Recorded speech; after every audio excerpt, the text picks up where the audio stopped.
বাস বা কারে জার্নি করার সময় অনেকের বমি হয়, যেটাকে মোশন সিকনেস বলে। আর এই মোশন সিকনেসের পেছনে আপনার কান দায়ী।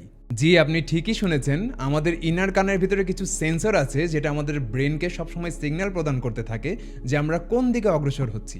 বাসে বা কারের কন্টিনিউয়াস মোশনের কারণে আমাদের কানের ভিতরে যে সেন্সরগুলো আছে, সেগুলো আমাদের ব্রেনকে ভুল সিগন্যাল প্রদান করে। অর্থাৎ বাস্তবে আপনি হয়তোবা ডান থেকে বাম দিকে যাচ্ছেন, কিন্তু আপনার ব্রেন সিগন্যাল পাবে যে আপনি ডান থেকে বাম দিকে যাচ্ছেন। কান আর ব্রেনের এই ভুল কমিউনিকেশনের কারণে আমাদের মোশন সিকনেস হয়, যার ফলে আমাদের বমি হয়ে যায়। এই মোশন সিকনেস যে সবারই হবে তা না। কারো কারো জেনেটিক্যালি কানের সেন্সর দুর্বল হয়, তাদের মোশন সিকনেসের তীব্রতাও বেশি হয়। তো বিভিন্ন পদ্ধতি অবলম্বন করার মাধ্যমে এই মোশন সিকনেস কমানো যায়। এক্ষেত্রে আপনাকে প্রথমে যেটা করতে হবে সেটা হলো জার্নির আগে হালকা খাবার খাওয়া, পেট ভরে খাবার না খাওয়া, জার্নির সময় কাছের বস্তুর দিকে না তাকিয়ে দূরের দিগন্তের দিকে তাকিয়ে থাকা, অর্থাৎ দূরের দৃশ্য আপনাকে দেখতে হবে। আপনি যত বেশি কাছের দৃশ্য দেখবেন বা মুভেবল জিনিস দেখবেন, তত বেশি আপনার মোশন সিকনেস কাজ করবে।